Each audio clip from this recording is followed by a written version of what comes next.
Perkenalkan, kami dari kelompok 3 akan mempresentasikan materi tentang perumusan dan penetapan Pancasila.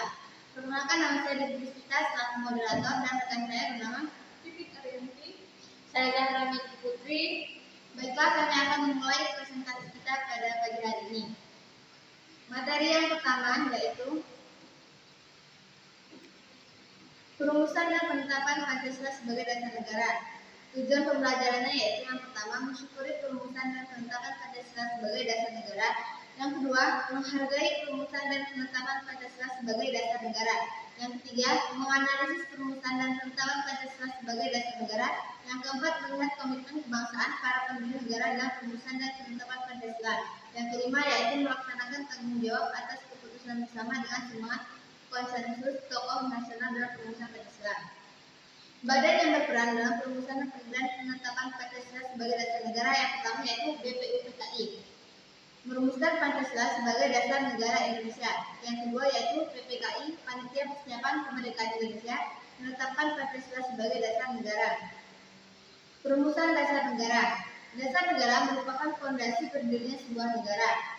Oleh karena itu, dasar negara sebagai fondasi harus disusun sekuat dan sekuat mungkin sebelum suatu negara itu berdiri. Bagian perumusan Pancasila. Yang pertama yaitu Jepang mulai terdesak oleh sekutu. Lalu dibentuklah pembentukan BPUPKI.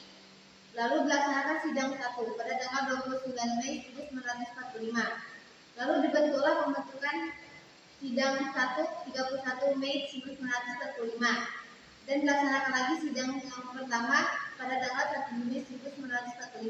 Lalu dibentuklah pembentukan Panitia 9. Dari Panitia 9 itu dibentuklah Piagam Jakarta dan perubahan Pancasila pertama, yaitu Pancasila sebagai dasar negara. Materi yang kedua yang akan disampaikan oleh Zahra. Di sini saya akan menjelaskan tentang usulan mengenai dasar Indonesia Merdeka. Ada 3 tokoh yang mengemukakan usulan dasar negara, yaitu 1 Muhammad Yamin, 2 Supomo, 3 Soekarno. Muhammad Yamin mengusulkan pada tanggal 29 Mei 1945. Ia mengusulkan 5 dasar negara, yaitu pri kebangsaan, pri kemanusiaan, pri ketuhanan, pri kerakyatan, dan kesejahteraan rakyat. Sedangkan Dr. Mr. Supomo dalam pidato singkatnya pada tanggal 31 Mei 1945 ia mengusulkan 5 dasar negara, yaitu persatuan, kekeluargaan, keseimbangan lahir dan batin, musyawarah, dan keadilan rakyat. Sedangkan Insinyur Soekarno pada sidang BPUPKI tanggal 1 Juni 1945 ia mengusulkan 5 rumusan dasar negara, yaitu 1 kebangsaan Indonesia, 2 internasionalisme atau pri kemanusiaan, mufakat atau demokrasi, kesejahteraan sosial, ketuhanan yang keberbudayaan atau ketuhanan yang Maha Esa. Selanjutnya itu arti nama Pancasila. I.R. Soekarno dalam sidang itu pun menyampaikan bahwa kelima dasar negara tersebut bukan dinamakan Pancadharma. Atas petunjuk seorang teman ahli bahasa, rumusan negara tersebut dinamakan Pancasila, artinya asas atau dasar. Dan di atas kelima dasar itulah mendirikan negara Indonesia yang kekal dan abadi. Pada akhir masa persidangan, pidato BPUPKI membentuk panitia kecil yang bertugas untuk mengumpulkan usulan para anggota yang akan dibahas pada masa sidang berikutnya. Selanjutnya, panitia kecil beranggotakan 8 orang di bawah pimpinan Insinyur Soekarno dengan anggota terdiri atas Ki Bagus Hadikusumo, Kiai Haji Wahid Hasyim, Mr. Muhammad Yamin, Sutarjo Kartohadilkusumo, Maramis Oto Iskandar Dinata, dan Dr. Andes Muhammad Hatta. Sesudah sidang itu Samikin, panitia kecil mengadakan rapat dengan 38 anggota BPUPKI di kantor besar Jawa Hokai. Pertemuan tersebut membentuk lagi 1 panitia dengan sebutan panitia 9.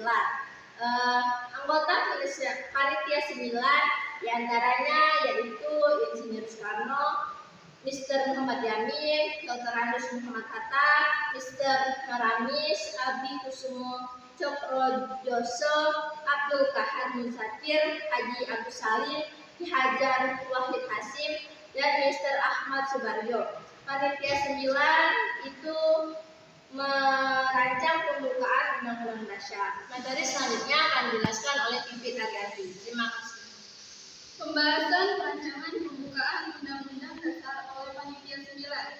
Panitia 9 mengadakan rapat di rumah kediaman Insinyur Soekarno di Jalan Pegasan Timur nomor 56 Jakarta. Pada tanggal 22 Juli 1945, Panitia 9 telah mencapai suatu persetujuan dan kesepakatan tentang perancangan pembukaan Hukum Dasar Undang-Undang Dasar.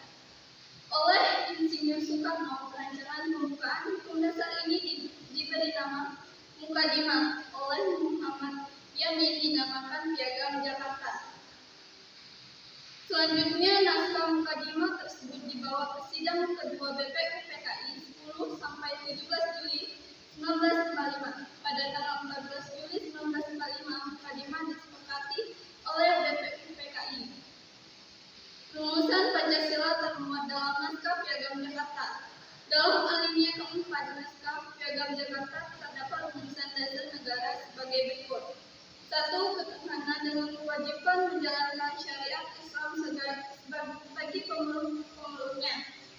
Kemanusiaan yang adil dan beradab, persatuan di Indonesia, kerakyatan yang dipimpin oleh hikmat kebijaksanaan dalam permusyawaratan perwakilan. Dan terakhir, keadilan sosial bagi seluruh rakyat Indonesia. Rumusan dasar negara yang tercantum dalam naskah Piagam Jakarta tersebut dalam sidang PPKI tanggal 18 Agustus 1945 mengalami perubahan pada sila pertama.